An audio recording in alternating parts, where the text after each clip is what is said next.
Donald Trump is a character who has left a deep mark on the sports entertainment business. It's a delight to present to you on the Wrestling Paradise, our new series where we will dive together in the different roles he had for more than 30 years in this industry, and they may surprise you. In this episode, you will learn, for example, how he revolutionized WrestleMania when he hosted the show 2 years in a row in the 80s, how his wife at the time was attacked by a snake near the ring, but also how the Battle of the Billionaires, which he was a part of in 2007 and which was taking advantage of a celebrity feud, smashed records. Why Vince McMahon was mad at him after their first segment together. And even the very surprising reaction of the real estate mogul backstage when he was offered to take a Stone Cold Steve Austin stunner. And you will never guess the superstars who almost represented Donald Trump at WrestleMania 23. Or why the 45th President of the United States was very worried backstage after seeing the match between Batista and The Undertaker. Of course, I would like to clarify that our series is obviously detached from any political aspect, but purely focused on Donald Trump's involvement in the world of sports entertainment, which really deserves to be studied since it is rich and historical. You are on the Wrestling Paradise, How Donald Trump Made History in Pro Wrestling, Episode 1. Here we go!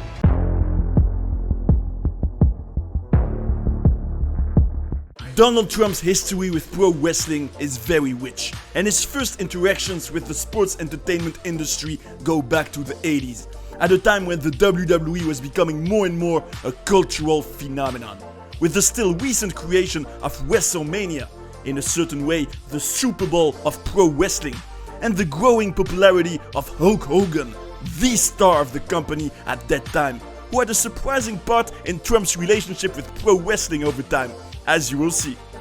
We can say that when Vince McMahon's company was on the rise, Trump was a loyal supporter of it.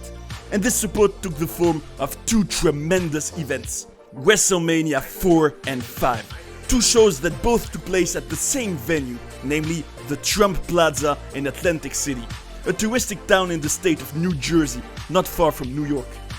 What is important to realize about this is the historical side of these editions of the Showcase of the Immortals. To this day, it is still the only time in history that WrestleMania happened in the same place 2 years in a row, in this case 1988 and 1989. And the reason is very simple. It was Trump himself who absolutely wanted to host these shows, especially since it perfectly suited his ambition to make Atlantic City the East Coast Las Vegas.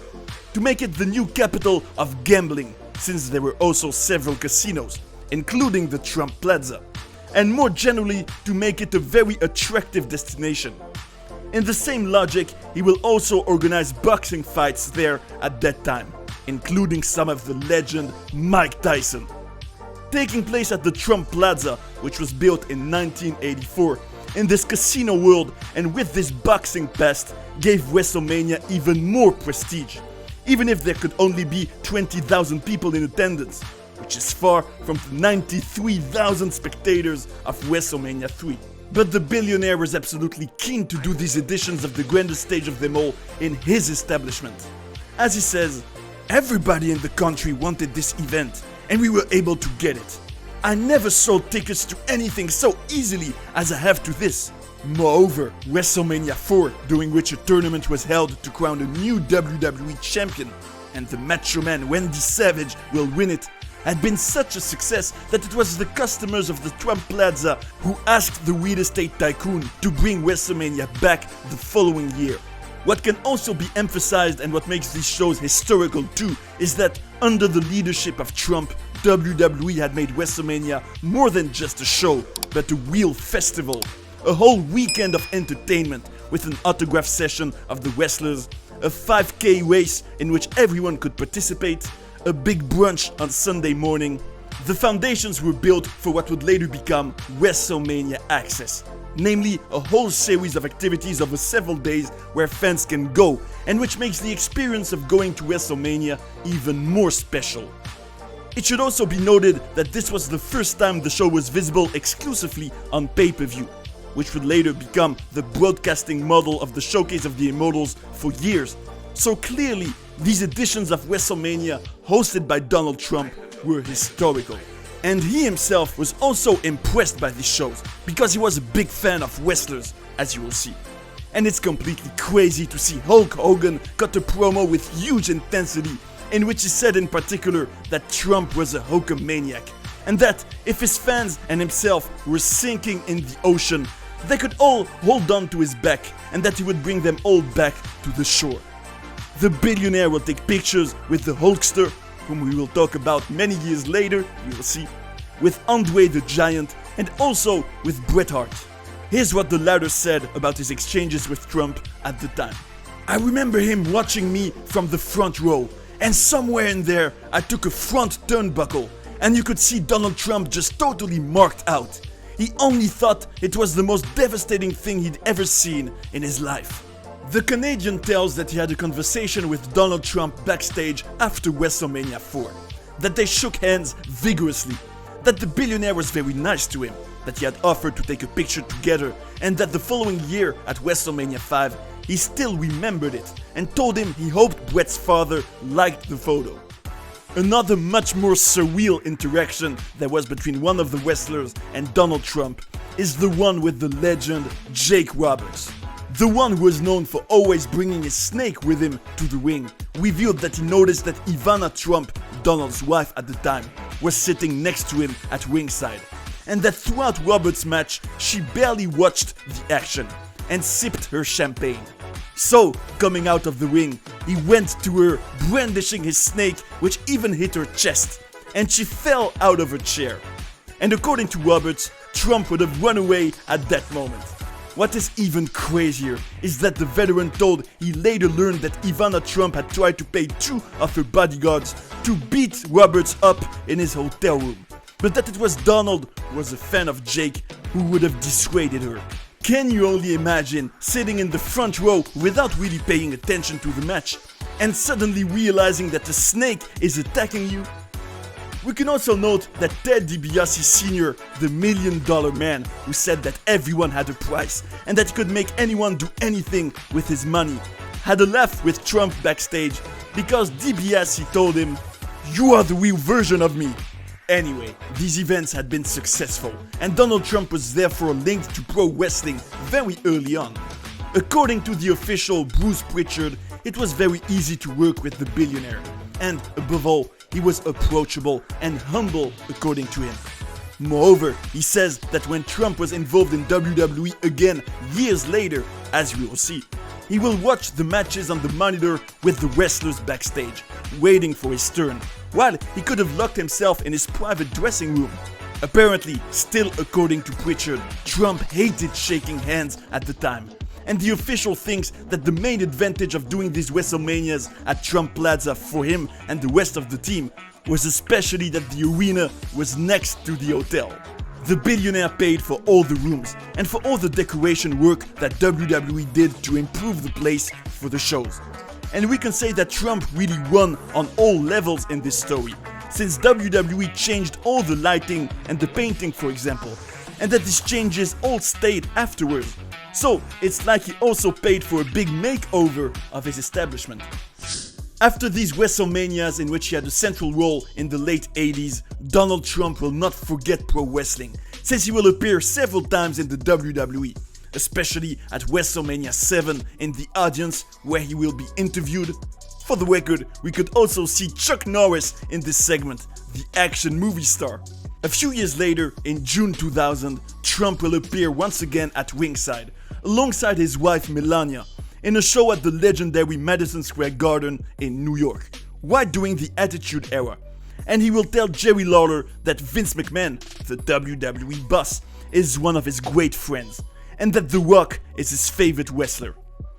In 2004, when WrestleMania once again took place in New York, in what we could call the Temple of Wrestling, Donald Trump was interviewed during the show by Jesse Ventura, this former wrestler who went into politics to the point of becoming governor of Minnesota at one time. Ventura was telling him precisely that he was considering running for president in 2008, being far from imagining that he was talking to the future president of the United States at that moment. You should know that this was a period when Donald Trump was the star of the show The Apprentice on television. this show in which candidates competed to get an executive position in his company. And check this out. The first season attracted an average of 21 million viewers. As Bruce Pritchard says, the billionaire understood the wrestling business and liked to have the slightest opportunity, even only appearances like this, to promote himself. And you'll see that the success of The Apprentice was going to give an idea to the USA Network, which also broadcast Monday Night Raw, the flagship show of WWE. So stay tuned until the end of our documentary to discover what would be the most memorable interactions of Donald Trump with the wrestling world.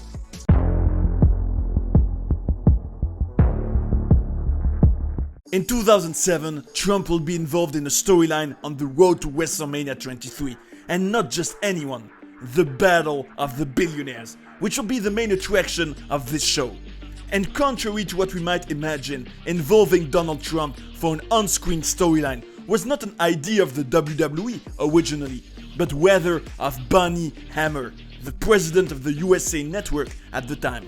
The latter simply thought that given that the show The Apprentice and Monday Night Raw were both part of the same NBC Universal group, Donald Trump's participation in Vince McMahon's show would be possible and even interesting for everyone. So, during the first months of the year 2007, a rivalry will gradually develop on the screen between Trump and McMahon. Two billionaires with strong characters, and you will see that it is a storyline that will shatter several records. It all started during the Raw of January 1st, 2007, where we will see Vince McMahon say he has new resolutions for this new year, in particular not to be nice anymore. He's going to fire poor Rob Conway after saying that his iconic phrase, "You're fired," which Donald Trump says very often in The Apprentice, is his creation. Personally, I think it's crazy that these two strong characters who are similar in different aspects had the same catchphrase on screen. And besides, when he was told it was McMahon who had popularized this expression, Trump replied he didn't watch wrestling and that he had the idea without having seen Vince before. In any case, on that day, the boss of the Stamford Federation will mention the fact that Trump has problems with Yokozuna at the moment, or rather Rosie O'Donnell. And by God, WWE was not afraid to be politically incorrect with a joke like that, since the television personality Rosie O'Donnell was compared to this Samoan wrestler of almost 600 pounds, who died in October 2000. And this reference obviously didn't come out of nowhere. At the end of 2006, the clash between Trump and O'Donnell was talked about a lot in the media. Indeed, she had criticized the billionaire because he had not fired Tara Conner, the Miss USA, a pageant of which he was the co-owner, after revelations about her drug and alcohol use and sexual activities. Trump defended himself by saying he believed in second chances, and that Tara deserved to have one according to him, as long as she went to rehab. In any case, Trump and O'Donnell will cut promos on each other with statements in the media, and we can say that WWE jumped at the opportunity to use this clash on screen. And personally, I think it was a good idea to use this event that was out of the wrestling bubble and to attract it into this universe, because it is something that would probably bring in a lot of new outside eyes on the product, and that will be verified in numbers, as you will see. And precisely, the following weeks, the WWE will go even further. There's going to be a match between Donald Trump and Rosie O'Donnell, and they're going to present it as a tremendous event, except that in reality, they were people in disguise. By the way, the one who played Donald Trump was none other than Ace Steel, the wrestler who trained CM Punk. And Steel told that his incarnation of Trump allowed him to get a contract in the WWE. Afterwards, Vince will receive a letter from Trump who will tell him that this look-alike match, if we can call it like that, was unworthy of WWE's usual standards. And gradually, McMahon will criticize Trump more and more by comparing himself to him. And the climax will be reached on January 29, when Vince will organize a fan appreciation night, in which he was supposed to show his appreciation for WWE fans, but which will turn into a celebration of his own person. Donald Trump will interrupt this cult of personality by appearing on the Titantron criticizing Vince and making dollar bills rain and reruns besides on the fans in the arena, which McMahon will see as a lack of respect towards him. On February 12, Trump will come to Raw, and we will note that he had a theme song, Money Money Money, which I have always found funny personally, and which was perfect for him. He will challenge McMahon to face him in a match, which the latter will refuse because he is not physically fit. So they will agree on the idea they will each have a wrestler to represent them, and above all, the stakes will be high. The loser will have his hair shaved. In my opinion, I think it's a great idea because Donald Trump's haircut has always been talked about a lot, and the possibility of seeing him have his head shaved, and even Vince actually, since he has always taken a lot of care of his hair, was bound to make viewers want to buy WrestleMania, where this battle will take place. A funny story about this first appearance of Donald Trump on Monday Night Raw, and which was revealed to us by the writer Court Bauer, is that apparently when he was with Vince McMahon in his limousine after the show, the WWE boss was angry because, according to him, Trump had purposely put on this big coat and surely added shoulder pads to appear taller and stronger than Vince. As a matter of fact, maybe there was some reality in this war of egos. As for Jim Ross, the best commentator of all time, he says that when he arrived backstage to do his television segment in the middle of all these wrestlers with muscular and tanned bodies, Trump walked for a few minutes in the locker room and then went to get that very wide and thick coat and put it on even if it was very warm. Apparently, according to JR, Donald was nervous in this environment and told Vince McMahon that he didn't want to look like a loser. The question of which wrestlers were going to represent Trump and McMahon also made a fuss behind the scenes, since several possibilities were seriously considered before the decision was made, and you will see that we could almost regret that they did not work out. First of all, there was an idea of recreating one of the most legendary matches in the history of WWE, the main event of WrestleMania 3, when the irresistible force faced the immovable object, Hulk Hogan against Andre the Giant. And for the record, we can say that they were perhaps the two biggest stars of the company at the time when Trump organized WrestleMania in Atlantic City. Except that the idea was to replace Andre the Giant, who was no longer with us, by his successor in a way, another giant, the Big Show. Hogan would have represented Trump and Big Show would have represented McMahon. Can you imagine the symbolism of this matchup 20 years after the iconic match between the Hulkster and Andre? But unfortunately, the Big Show chose to take some time to heal from his injuries and to lose weight. So there were talks that he would be replaced by another force of nature, just as intimidating and larger than life, the Great Khali. That was the plan, with maybe also Shane McMahon, Vince's son, alongside the Punjabi Nightmare. Personally, I think it would have been an old school match between two powerhouses, a real clash of the wrestling titans. But unfortunately, it was abandoned when the leader of the Hulkamaniacs asked for a salary that Vince McMahon would refuse to pay him, considering it was too much. At that moment, another completely different match was considered. Mr. WrestleMania, the showstopper Shawn Michaels, against the one who was the king of the WWE at that moment, Booker T. But again, this idea will be thrown away when Triple H got injured while he was supposed to face Cena at WrestleMania, and HBK will take his place in this match. In this great mess as to who was going to represent each billionaire, even the wrestler Hardcore Holly said in his book that he was considered to represent Vince, while the writer Court Bauer, once again, would have proposed the luchador Rey Mysterio to represent Trump. But in the end, it will be the Samoan bulldozer, the monster Umaga, who still had an aura of invincibility at that time, since in almost 1 year in the main roster, he had only lost to Cena, and not even decisively, who would represent Vince. And the funny thing is that Donald Trump revealed who would represent him a week before it was supposed to be made official on a radio show. But it wasn't even a real spoiler, since he had forgotten the wrestler's name. He only described him as a black gentleman who was the strongest man he had ever seen. And that man will be Bobby Lashley. In the end, we will still have an exciting matchup between two imposing and legit stars.